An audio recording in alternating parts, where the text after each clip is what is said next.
I just turned off all the filming lights, opened the blinds, sat down to start editing, and then realized I entirely forgot to film the intro for this video. We are here. We made it. So today it's Foundation Friday. This is where I try out new foundation every single Friday on my channel. This one is a new foundation from CoverGirl, but for whatever reason, I feel like this launch just kind of like slid under the rug. No one was really talking about it. I didn't even really hear about it until I think I just randomly saw this one on Ulta. This is the new CoverGirl Full Spectrum Matte Ambition All Day Shine Free Foundation. So this foundation on Ulta retails for $11.99. On Target you can get it for $8.99, but you get 1 fluid ounce of product and it comes in 20 shades. So I have what I believe is the lightest shade. On the back it says FS105 Light Neutral 1. So I'm not sure if there's one shade that's actually lighter, but that one does have a cool undertone and this one has a neutral undertone. So description of this is super short. It just says it's transfer resistant, provides all day comfort with oil absorbing powders for a natural matte foundation finish. So like usual, I'm going to do my 10-hour wear test, flash test, natural lighting shot, and we'll do some swatches. So here are a few swatches just so you can see how this shade compares to some of my other foundations. Alright, so swatch time. Right here is the CoverGirl Matte Ambition Foundation in what I think is the lightest shade, Light Neutral 1. So as you can see, it's pretty dark. Next over is the Givenchy Foundation in 115 that I reviewed last week. CYO Life Proof in 101, Dermacol 208, Fenty Beauty 110, and L'Oreal Fresh Wear in 400. If you're new here, I upload every Monday, Wednesday, Friday, 6 p.m. Pacific time. Foundation Friday is every single Friday on my channel, also 6 p.m. Pacific time. I have a whole playlist down below with hundreds of foundation reviews if you want to check any others out. But let's get into the new CoverGirl Matte Ambition Foundation. It is now, it's almost, it's 9 o'clock. Literally just turned 9 o'clock. Exciting things over here. So I'm going to give this a little shake. We're going to do half my face with my brush, half with a sponge.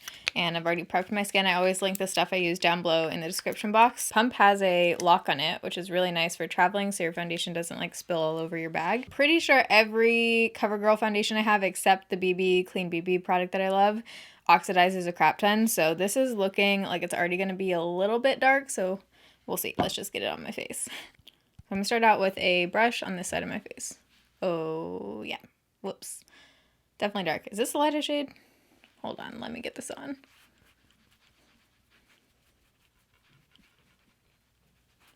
It didn't really say what kind of coverage this is supposed to be, so I didn't know what to expect. But I would say it has about high, medium coverage. You can still see freckles coming through, so it's not going to totally cover everything, but the shade is way, way off. So I guess I'm just going to have to like majorly drag this down my neck. All right, before I do that, let's go in with the sponge on the other side.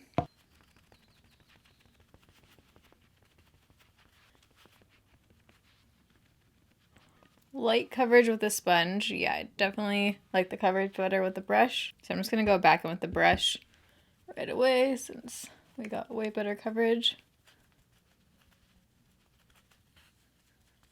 I wouldn't say it's super buildable. I think your best bet if you want coverage is to just go in with the brush and do one layer. It doesn't seem to be adding any more kind of coverage as I go in. Looking at it on my skin, it looks like it's sitting pretty nice. It doesn't seem to be clinging anywhere. It just looks kind of like very average on my skin. It doesn't look really matte. I was picturing it to be like a super matte. It's called Matte Ambition. It could be my glowy moisturizers coming through underneath, but it's definitely not matte. It might dry down, so I'll give it a few minutes before I do the rest of my makeup. It just looks okay. Like I can still see redness coming through. It looks good on my forehead. Right now it is 9:06. So I'm going to give this a few minutes, see if it sets down. Right now it does still feel a little bit tacky, but not horrible. And then we'll be back. I'm also going to bring this like all the way down my neck right now. All right, so it's now 9:35, but the check-in time is 9:15. So this is the best I could do. So I did have to powder this part of my face. I didn't touch my forehead. Overall, right now, same kind of thing. It just looks very average to me. It's just nothing about it I'm like loving and nothing about it I'm not liking. I just feel like I have foundations that I like way better. It does look like it's starting to crease around my mouth area a bit, so hopefully that doesn't get worse throughout the day, but around my nose it doesn't look too bad. On my forehead it looks pretty good, but it almost has, instead of like a dewy plump kind of look, it almost has like a oily kind of look to it. So we're gonna go see what this looks like in natural lighting in a second, but on the rest of my face, whoa. I use my Bobbi Brown medium 2 bronzer.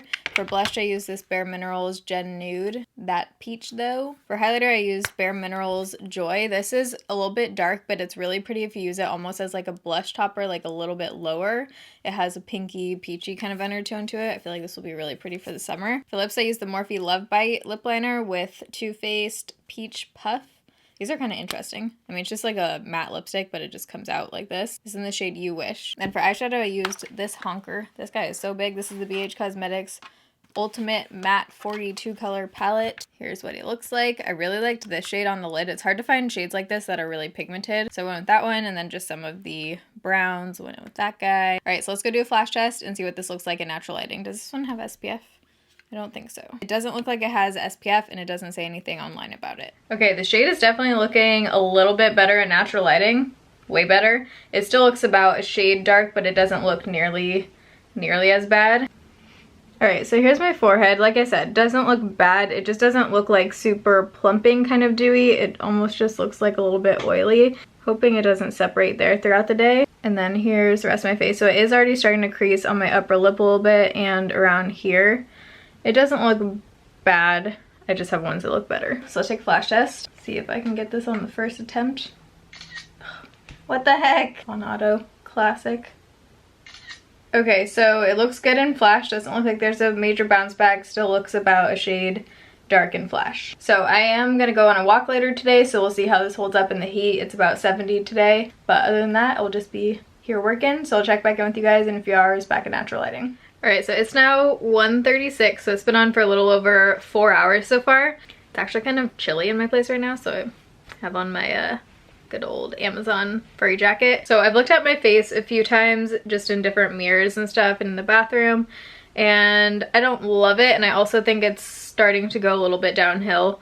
I am getting creasing, and I noticed that about 2 hours in, the creasing starting, and I just don't feel like it looks as skin-like as it first did. I just have foundations that look a lot better on my skin, especially 4 hours in.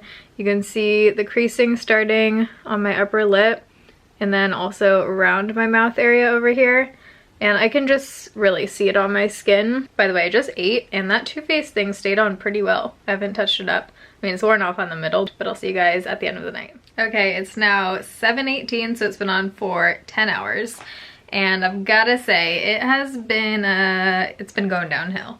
I did go on a walk. It was hot, but I wasn't like majorly sweating or anything. It's just basically broken down, looks really makeup-y. I also think it's oxidized. I feel like you can't totally see the shade. It looks almost like weirdly patchy, like it looks darker around my chin and my mouth than it does over here. I'm getting creasing pretty bad. It has gotten worse throughout the day. It just really hasn't held up well. It looks really makeup-y on my skin at this point, even more so than before. And it has kind of started separating right here. And then again, it just almost looks like oily or something on my forehead. So I think this one's a pretty clear no for me. There are way better drugstore foundations out there priced around the same price point. I also just don't think it's a matte foundation. Like, it doesn't seem to look like what it says it is. If you want to know my favorite foundations for oily skin, I do have a whole video on that. I had oily skin for years, so I have a video that lists all my favorites, and there are a lot of drugstore ones in there too. But I hope you guys enjoyed this Foundation Friday. If you did, you can give it a thumbs up. If you're new here, make sure you subscribe. You can click the bell if it's not already clicked, and that'll just notify you when I upload.